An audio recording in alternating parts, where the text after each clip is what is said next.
नमस्कार, मैं श्याम। आप देख रहे हैं टीएफडी इंडिया न्यूज 24। टीएफडी इंडिया न्यूज 24 में आप सभी दर्शकों का स्वागत है। बिहार छोड़िए, दिल्ली भी जाएगी।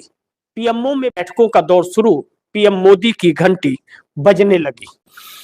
बड़ी महत्वपूर्ण बिंदु है कि जो मोदी सरकार हर राज्य में अपनी सरकार बनाने की होड़ में है और अभिलाषा पाले हुए है।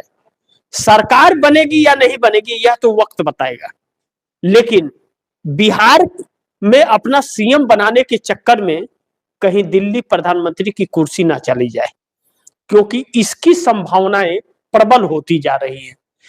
यानी कि संकट एक तरफ से नहीं है मोदी सरकार के ऊपर, कई तरफ से संकट है और संकटों में घिरी सरकार है। लेकिन महत्वपूर्ण यह है कि नरेंद्र मोदी उसी वक्त तक सुरक्षित हैं जब तक प्रधानमंत्री की कुर्सी पे बैठे हैं, अन्यथा उसके बाद उनके ऊपर इतने एफआईआर होंगे कि उनके शरीर में उतना रोंवा नहीं होगा। इस बात से इनकार नहीं कर सकते। लेकिन इस वक्त बिहार के अंदर राजनीति कहें या आंध्र प्रदेश के अंदर कहें या देश के अंदर कहें, नरेंद्र मोदी सरकार चक्रव्यूह में फंस गई है। लेकिन एक बड़ी महत्वपूर्ण बिंदु कि जो अमेरिका का संकट है वह संकट खत्म होने का नाम नहीं ले रहा है। यानी कि राहुल गांधी और सुब्रमण्यम स्वामी की बात सच होने जा रही है कि भारत को कंगाल बना देगा नरेंद्र मोदी का चेहरा और डोनाल्ड ट्रंप का यह तेवर, क्योंकि 50% टैरिफ हमारे देश पर लगा हुआ था और 25% का टैरिफ और लग रहा है, यानी कि 75% टैरिफ। और कानून अगर बन गया तो 500% का टैरिफ का भी शिकार हमारा देश होगा। यह वजह है कि आज शेयर मार्केट में हलचल तेज है, बौखलाहट मचा हुआ है, सांसें फूल रही हैं लोगों की, धड़ाधड़ शेयर मार्केट गिर रहा है। अब अमेरिका का 25% का टैरिफ नरेंद्र मोदी की कुर्सी को कैसे हिलाता है, आप दर्शक बड़ी ध्यान से इसे समझिएगा। मैं अगर न समझ आए और लेट जो दर्शक हमारे जुड़ रहे हैं, लाइव कार्यक्रम समाप्त होने के बाद एक बार रिमाइंड करके इसे जरूर देखिएगा ताकि आपको समझ में आ जाए। 50% टैरिफ लगाने, माफ कीजिएगा, 25% जब टैरिफ लगा था भारत पर, तो आंध्र प्रदेश के अंदर समुद्री किसान जो थे वह बहुत परेशान हो गए थे। लेकिन फिर 25% और अगर जब लग गया, 50% का टैरिफ लग गया, तो प्रभाव इतना पड़ा कि आंध्र प्रदेश सरकार को सी फूड्स मछुआरों से जो 25,000 करोड़ रुपए का रेवेन्यू आंध्र प्रदेश सरकार को मिल रहा था, उस पर संकट आ गया। समुद्री किसानों का कारोबार ठप हो गया। लेकिन उसके बाद थोड़ा बहुत जो सुगबुगाहट काम में थी, अब जो 1 किलो कोई सामान खरीद रहा है वह 1 पाव खरीदने लगा, और 25% और अगर लग गया तो इसका मतलब है कि जो 100 रुपया का सामान था वह 175 रुपया में भारत का जब अमेरिका में मिलेगा तो सामान कौन खरीदेगा। ऐसे में आंध्र प्रदेश के सी फूड्स मछुआरे, समुद्री किसान का कारोबार और भी चौपट हो जाएगा। जो थोड़ा बहुत चल रहा था वह भी बंद हो जाएगा। यानी कि एक बहुत बड़ा रेवेन्यू का नुकसान चंद्रबाबू नायडू सरकार को आंध्र प्रदेश में होगा। इसका अमेरिका का सीधा असर पड़ेगा। लेकिन इसका असर आईटी सेक्टर फील्ड में भी बहुत ज्यादा पड़ेगा। लेकिन शेयर मार्केट में जो पड़ेगा, जो भूचाल इस वक्त शेयर मार्केट के अंदर है, जो शेयर मार्केट लगातार डाउनफॉल कर रहा है, जो कई दिनों से लगातार डाउन जा रहा है, इससे साफ असर आईटी सेक्टर में पड़ेगा। और शेयर मार्केट से इस वक्त विदेशी मुल्क के जो लोग हैं वह अपने पैसे को विड्रॉ कर रहे हैं, पैसे खाली कर रहे हैं अपना भारत से, क्योंकि भारत में अब रिस्क बहुत रह गया, क्योंकि यहाँ की कंपनियां ब्लैकलिस्टेड मोड पर आती नजर आ रही है, बंद होने की कगार पर आ रही हैं। अब सोचिए कि जो देश कह रहा था कि हम विकसित देश बनेंगे, विश्व गुरु बन रहे थे, डंका बजा रहे थे, ढोल बजा रहे थे, उनका ढोल नगारा सब फूट करके सड़क पर आ गया है। अब अमेरिका का सवालों का जवाब, अमेरिका के टैक्स का जवाब नरेंद्र मोदी सरकार अभी भी नहीं दे पा रही है। यह बात तो अब साबित हो गया है कि ट्रंप जो है नरेंद्र मोदी को इस हाल में ला करके खड़ा कर देंगे कि नरेंद्र मोदी न घर के न घाट के कहीं के नहीं रहेंगे। इनकी घंटी जो है ना बजने लगी है अब नरेंद्र मोदी की, और ऐसी घंटी बजने लगी है कि 12 साल के कार्यकाल को पलट करके रख दिया है। इनके उन काले चिट्ठों को, नाकामियों को, इस सरकार के नाकामियों को, इस सरकार की कूटनीतियों को, इस सरकार के विदेश नीतियों के जो फेलियर था उस सब का काला चिट्ठा खोल दिया है। यानी कि 12 साल से नरेंद्र मोदी सिर्फ तबला बजाने में और ढोंग करने में, पाखंड करने में और देश को लुटाने में लगे हुए थे, और भाजपा आरएसएस का घर भरने में लगे हुए थे। देश के लिए कुछ नहीं कर रहे थे। 2047 विकसित देश का जो बात कर रहे थे, आपके पास में जो विकास हुआ था पहले, जो आपने धन जमा किया था उसे भी लूटने का था, जो आप खुल करके देश के सामने आ गया है। सुब्रमण्यम स्वामी ने यही बात कही अपने ट्वीट में। वह भारतीय जनता पार्टी के वरिष्ठ नेता है, किसी और दल के नहीं है, आज भी भारतीय जनता पार्टी के सदस्य हैं। नरेंद्र मोदी की हिम्मत नहीं हुई उन्हें निकाल देने की, यह हिम्मत जुर्रत नहीं दिखा पाए। क्यों? कि सुब्रमण्यम स्वामी सब जानते हैं। अब सुब्रमण्यम स्वामी ने यह कहा था कि जल्द से जल्द Bharatiya Janata party core committee की बैठक हो और नरेंद्र मोदी के चेहरे को बदल दिया जाए, अन्यथा ट्रंप इस देश को कंगाल भी बनाएगा और गुलाम भी करेगा और मोदी देखते रह जाएंगे। मोदी के जीवन का कोई बहुत बड़ा राज ट्रंप के पास है, जिसके वजह से मोदी को ब्लैकमेल किया जा रहा है। मोदी का चेहरा बदलते ही अमेरिका शांत हो जाएगा, क्योंकि दूसरा चेहरा जब आएगा तो वह बिल्कुल भी उनका नहीं सुनेगा। और कांग्रेस, राहुल गांधी बार बार यही कह रहे हैं कि क्यों नहीं जवाब दे रहे।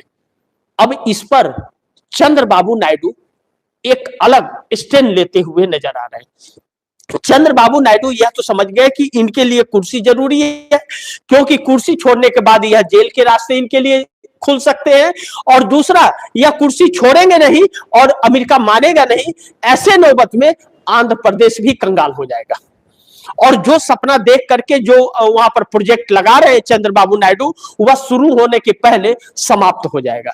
ऐसे में नरेंद्र मोदी को हटाने की भारतीय जनता पार्टी आरएसएस के अंदर कोई व्यक्ति नहीं है, किसी के अंदर साहस नहीं है, और जिस राष्ट्रीय अध्यक्ष के पास पावर होता है वह राष्ट्रीय अध्यक्ष उनके रिमोट कंट्रोलर है, मोदी और शाह का, तो वह इतनी हिम्मत दिखा नहीं पाएगा।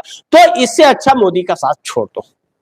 और मोदी का साथ अगर चंद्रबाबू नायडू ने छोड़ दिया तो दिल्ली डगमगा जाएगी, गिरेगी नहीं, डगमगा जाएगी। लेकिन नीतीश कुमार बिहार से अगर जिस तरह से अग्रसित है और जिस तरह से नीतीश कुमार बिहार के अंदर कर रहे हैं खेल, और जिस तरह से वह सिंगल लार्जेस्ट पार्टी बनने की कवायद कर रहे हैं, अब तो खरवास भी खत्म होने वाला है। समझिए खत्म हो गया खरवास, रात दिन का बात है, खरवास खत्म हो जाएगा। तो नीतीश कुमार तो अपने रणनीति पर काम कर रहे हैं और रणनीति पर निकल पड़े हैं Nitish Kumar single largest party बनने का। और उनके पार्टी के जो वरिष्ठ नेतागण थे, आरसीपी सिंह जैसे लोग जो दूर हो गए थे, उन सबको नजदीक ला रहे हैं। जिस मनीष वर्मा को दूर कर दिया गया था, उस मनीष वर्मा को भी साथ ला लिया उन्होंने। और संजय झा जैसे स्लीपर सेल को वह निकाल करके बाहर का रास्ता भी दिखाते हुए नजर आ रहे हैं, जो इस वक्त कार्यकारी अध्यक्ष है, लेकिन उनकी कुर्सी भी और संस्था भी जाने की कगार पर है। जैसे केसी त्यागी को निकाल करके बाहर कर दिया नीतीश कुमार ने, तो बिहार तो छोड़िए, दिल्ली कैसे बचेगी। और अगर चंद्रबाबू नायडू यह फैसला लेते हैं मोदी का साथ छोड़ने का, तो फिर चंद्रबाबू नायडू यूं तो फैसला नहीं लेंगे, आगे की भी कुछ ना कुछ तो सोच रखा होगा उन्होंने। आंध्र प्रदेश में बैठ करके वह डमरू तो नहीं बजाएंगे मोदी जैसा कि टीका उका लगा करके डमरू बजाए। आंध्र वाले ऐसा नहीं करते हैं जैसा मोदी करते हैं। शायद गुजरात में पाखंड को ज्यादा बढ़ावा दिया जाता है। तो अब ऐसे में नरेंद्र मोदी के लिए नई संकट है। लेकिन दूसरी तरफ पीएमओ में बैठकों का दौर शुरू है। पीएमओ में बैठकों का दौर शुरू है, तो पीएमओ के अंदर क्या बैठक हो रही है, किस रणनीति पर बैठक हो रही है, जबकि पूरा पीएमओ के अंदर दलाली चल रही है, वसूली चल रही है, चंदे का धंधा चल रहा है। कभी चाइना के साथ भारतीय जनता पार्टी के दफ्तर में चाइना के लोग दिखते हैं, उद्योगपति, आरएसएस के लोग वहां उपलब्ध रहते हैं। तो पीएमओ में फैसला हो रहा है चाइना के साथ जाने का, या भारतीय जनता पार्टी आरएसएस के दफ्तर में हो रहा है, यह एक सवाल है, क्योंकि इनके पीएम केयर फंड का भी जांच होना चाहिए। पीएम केयर फंड में कितना पैसा कौन दिया आज तक हिसाब नहीं मिला है, और उसका ना तो कोई इस्तेमाल किया है इन लोगों ने। लेकिन भारतीय जनता पार्टी के दफ्तरों को बनाने में इन्होंने खूब इस्तेमाल किया है। इस देश के हर राज्यों के हर जिले में भारतीय जनता पार्टी का 5 सितारा आलिशान दफ्तर बन गया, आरएसएस का दफ्तर बन गया आलिशान। पैदल चलने वाले लोग, बिना चप्पल के चलने वाले लोग, सत्तू खाने वाले लोग 5 स्टार होटल में रहने के आदी हो गए हैं और लाखों करोड़ों के मालिक हो गए हैं। ऐसे में मोदी सरकार के लिए एक नई संकट यह उत्पन्न हो गई है कि राहुल गांधी का ऑफर इस वक्त काम करता हुआ नजर आ रहा है, जो सरकार बनाने नहीं सरकार बनवाने की तरफ इशारा कर रहा था कि 172 के आंकड़े को लेकर के आइए, 100 हमारा समर्थन आप लोग ले लीजिए, अपने आप इकट्ठा कीजिए, जोड़िए, तोड़िए और गिराइए, बनाइए। ऐसे में चंद्रबाबू नायडू प्रबल दावेदार प्रधानमंत्री के चेहरे के हो रहे हैं और एक ऐसा वक्त आ गया है जो अब नरेंद्र मोदी के लिए भारी पड़ने वाला है। पार्लियामेंट भी शुरू होने वाला है, इसी महीने के 28 तारीख के आसपास पार्लियामेंट शुरू हो जाएगा। 1 फरवरी को बजट पेश होना है, तो संडे है तो 2 फरवरी को होगा बजट पेश, और डेडलाइन भी चंद्रबाबू नायडू का खत्म हो रहा है। लेकिन डेडलाइन जाए भाड़ में, चंद्रबाबू नायडू टिकेंगे अगर 25% अमेरिका टैरिफ लगा देता है तो इसकी संभावना बहुत कम है कि वह नरेंद्र मोदी के साथ अब टिकेंगे। और कहा यह भी जा रहा है कि राहुल गांधी से तो लगातार संपर्क में है। राहुल गांधी या कांग्रेस का एक ही कहना है कि भैया 100 का सांसदों का मालिक हम हैं, आप 172 इकट्ठा कर लीजिए और ले लीजिए। ऐसे में सब अपने जोड़ तोड़ में लगे हुए हैं। अब दूसरी चीज, कांग्रेस अपने काम में लगी हुई है। दूसरी तरफ बिहार के चक्कर में, बिहार को जो अमित शाह बार बार जोड़ तोड़ की कोशिश कर रहे हैं कि नीतीश कुमार को से किसी तरह मुख्यमंत्री की कुर्सी छीन ली जाए, एक सवाल समझ में नहीं आ रहा है, एक परिस्थिति नहीं समझ आ रही है कि जो नीतीश कुमार 43 विधायकों के साथ 5 साल सीएम रह गए, चाहे महागठबंधन में जाके चाहे एनडीए गठबंधन में, 85 विधायकों के बाद में भारतीय जनता पार्टी तोड़ पाएगी क्या, उनको हटा पाएगी कुर्सी से? यह तो इम्पॉसिबल लग रहा है। और नीतीश कुमार 25 या 40 विधायकों वाले विपक्ष से वह कंफर्टेबल हैं और 89 विधायक भारतीय जनता पार्टी के साथ जो है, भारतीय जनता पार्टी का, उसके साथ कंफर्टेबल नहीं है और नीतीश कुमार उधर ही अग्रसित हो रहे हैं। इसीलिए उन्होंने कैबिनेट विस्तार नहीं किया है और भारतीय जनता पार्टी इस चीज को लेकर के परेशान है। अब ऐसे में नीतीश कुमार एक बड़ी चाल चल रहे हैं, पहले तो सिंगल लार्जेस्ट पार्टी बनने का, जो भाजपा का पत्ता राज्यपाल के जरिए कट जाए। ऐसा ना हो कि राज्यपाल भाजपा को सरकार गिरने के बाद में भाजपा को निमंत्रण करे, क्योंकि भाजपा के राज्यपाल है। अब ऐसे में Nitish Kumar single largest party बनने की व्यवस्था कर लिए है और सिंगल लार्जेस्ट पार्टी बन गए तो भाजपा के लिए मुश्किल हो जाएगा। पहली चीज बड़ी ध्यान से समझिएगा, इन समीकरणों को ना समझ आए तो लाइव समाप्त होने बाद एक बार रिमाइंड करके जरूर आप दर्शक देखिएगा, यह गुजारिश है। नीतीश कुमार 100 के आंकड़े को पार कर रहे हैं क्योंकि नीतीश कुमार के साथ असदुद्दीन ओवैसी, आईपी गुप्ता, बहुजन समाज पार्टी के जैसे लोग भी आ रहे हैं, लेकिन उपेंद्र कुशवाहा भी अपनी पार्टी का विलय कर रहे हैं। और कहा यह भी जा रहा है जो 3 विधायक उपेंद्र कुशवाहा के भारतीय जनता पार्टी के साथ थे और जिन्होंने कह दिया कि हम नहीं आएंगे उपेंद्र कुशवाहा के साथ, उपेंद्र कुशवाहा के पार्टी के विलय करने के बाद वह भी 3 विधायक आते हुए नजर आ रही है। इस तरह की भी खबरें निकल रही हैं और यह है तो भारतीय जनता पार्टी के लिए तो बड़ी मुश्किल है, क्योंकि उनको बिहार की राजनीति करनी है। तो भाजपा जब सत्ता में नहीं रहेगी तो वह रह के भाजपा के साथ क्या करेंगे?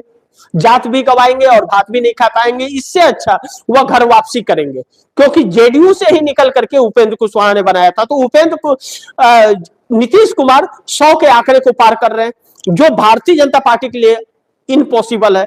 अब नीतीश कुमार विपक्ष के 41 सीटों के साथ मिलकर के वह 5 साल कंफर्टेबल सरकार चलाएंगे। लेकिन जैसा मैंने चंद्रबाबू नायडू की बातें कही कि चंद्रबाबू नायडू बड़ी एक्टिव हो चुके हैं, तो नीतीश कुमार जैसे ही अपनी सरकार बनाएंगे, इसका मतलब यह है कि विपक्ष के साथ मिलकर सरकार बनाने का, कि नरेंद्र मोदी को जो हिला दिया था, सत्ता को हिला रहे थे, चंद्रबाबू नायडू अलग होने के बाद मोदी सत्ता हिल रही थी और नीतीश कुमार के हटने के बाद सत्ता गिर जाएगी। और प्रधानमंत्री नरेंद्र मोदी ने इस बात को स्वीकार भी किया है कि मिशन 37 चल रहा है। मतलब समझे आप दर्शक, यानी कि 37 सांसदों को एनडीए गठबंधन से अलग करने का हिसाब किताब चल रहा है। तो 12 और 18 30 तो चंद्रबाबू नायडू नीतीश ही हो गए, बाकी वो 7 कौन है? ये बैठकों का जो दौर पीएमओ में चल रहा है ना, बहुत कुछ लेकर के अमेरिका की मार, विदेश नीति कूटनीति सरकार फेल है, और जो सहयोगी दल है वह साथ नहीं है। करे तो क्या करे, कैसे इस मुसीबत से निकले, इस बात का बैठक चल रहा है। और यह बैठक में यह विचार किया जा रहा है कि अगर सत्ता चली गई तो कुर्सी चली गई तो वह एक नॉर्मल इंसान हो जाएंगे। नॉर्मल इंसान होते ही और सरकार दूसरी बनते ही नरेंद्र मोदी के अमित शाह के खिलाफ कार्रवाई शुरू हो जाएगी। और जिस कानून के तहत नोटिस दिया हुआ है, सुप्रीम कोर्ट ने कल नोटिस जारी किया चुनाव आयोग और मोदी को, दूसरी सरकार उस नोटिस का जवाब भी देगी, तो नोटिस के जवाब के आधार पर सुप्रीम कोर्ट फैसला भी लेगा, वह कानून भी रद्द हो जाएगा। तो ज्ञानेश कुमार का क्या होगा और राजीव कुमार का क्या होगा? और यह एक बार सीबीआई या ईडी के शिकंजे में आ गए, जो आज ईडी इनके तरफदारी कर रही है, इनके लिए काम कर रही है, वही डंडा बजा के सब उगलवा लेगी। तो मोदी और शाह का क्या होगा? बहुत बुरी तरह से जकड़ गई है मोदी सरकार, जिसे निकलने का कोई रास्ता नहीं मिल रहा है। लेकिन दूसरी तरफ, और एक चीज मैंने जो कहा आप दर्शकों को, बिहार के चक्कर में मोदी दिल्ली सरकार गंवा बैठेंगे अगर अमित शाह पर लगाम नहीं लगाया तो। क्योंकि नीतीश कुमार को मुख्यमंत्री की कुर्सी से हटाने की कवायद अमित शाह ही कर रहे हैं। और यह भी सत्य है कि मोदी के राय के बगैर तो अमित शाह नहीं करेंगे, और ना ही अमित शाह के राय के बगैर मोदी करेंगे। यानी कि दो जिस्म एक जान है, या लोग दोनों गुजराती, रंगा बिल्ला जिसको कहते हैं। तो देखिए कि वक्त इन लोगों को क्या करवट लेता है। लेकिन दूसरी तरफ नीतीश फुल तैयारी में मोदी शाह से दो हाथ करने को। यह कहा जा रहा है कि नीतीश कुमार पूरी तैयारी उन्होंने, प्लान ए बी सी सब कर लिया उन्होंने। मैं नहीं जानता कि अब खरवास खत्म हो रहा है तो क्या नीतीश कुमार क्या करेंगे, लेकिन नीतीश कुमार कंफर्टेबल नहीं है। और नीतीश कुमार बहुत बड़े खेल की तैयारी में, ऐसा झटका जो मोदी ने कभी सपने में सोचा नहीं होगा। यानी कि कुल मिलाकर के सवाल और बात उसी कुर्सी पर आती है। लेकिन जिस चक्रव्यूह में मोदी फंसे हैं, 440 वाट नहीं 4440 वाट के झटके उस चक्रव्यूह में हैं, और उस झटके से मोदी निकल नहीं पा रहे हैं। पीएमओ के अंदर जो बैठकों का दौर लगातार चल रहा है ना, यह बैठकों का दौर इन लोगों का क्यों चलता है? 2-3 चीजें हैं, आप दर्शक इसे विश्वास करके लिख करके रख लीजिए। पहला, घोटाला करने का, कैसे घोटाला करके धन अर्जित करना है, उसकी बैठक इन लोगों की होती है। दूसरा कि कैसे हमारी अगर सत्ता चली गई तो हम कैसे बचे रहेंगे, उसके लिए साजिशें चलती है। और तीसरा, किस तरह से विपक्षी नेताओं को खत्म किया जाए, किस तरह से आवाज को बंद किया जाए, इसके लिए, इन 3 चीजों के लिए इन लोगों की बैठक चलती है। चौथा, इन लोगों के पास कोई मुद्दा है नहीं। लेकिन चंद्रबाबू नायडू अब अलविदा कर देंगे मोदी सरकार को। अमेरिका ने लगाया 25% का टैरिफ। अमेरिका यह 25% का टैरिफ लागू कर देता है, अगर जो बात चल रही है, तो फिर चंद्रबाबू नायडू मोदी का से समर्थन वापस ले लेंगे और कोई रास्ता नहीं रहेगा, अलविदा कर देंगे। लेकिन चंद्रबाबू नायडू उस राह पर निकल भी पड़े हैं। वह मिशन प्राइम मिनिस्टर लेकर के चल रहे हैं, मिशन 37। और इस बात को स्वीकार नरेंद्र मोदी ने भी किया कि मिशन 37 चल रहा है, यानी कि 37 सांसदों को मोदी से छीनने की। और 30 तो तैयार हैं, 7 कौन है जरा सोचिए। बाकी का अगले कार्यक्रम में आप दर्शकों को मैं बताऊंगा। बाकी आप दर्शकों की क्या राय है, क्या सुझाव है, कमेंट बॉक्स में जरूर दीजिएगा। और गुजारिश करूंगा इस खबर को ज्यादा से ज्यादा शेयर कीजिए, अपने दोस्तों को भी कहिए आगे शेयर करें। आपने अगर टीएफडी इंडिया न्यूज़ 24 को सब्सक्राइब नहीं किया, सब्सक्राइब कर लीजिए, अपने दोस्तों को भी कहिएगा सब्सक्राइब करें।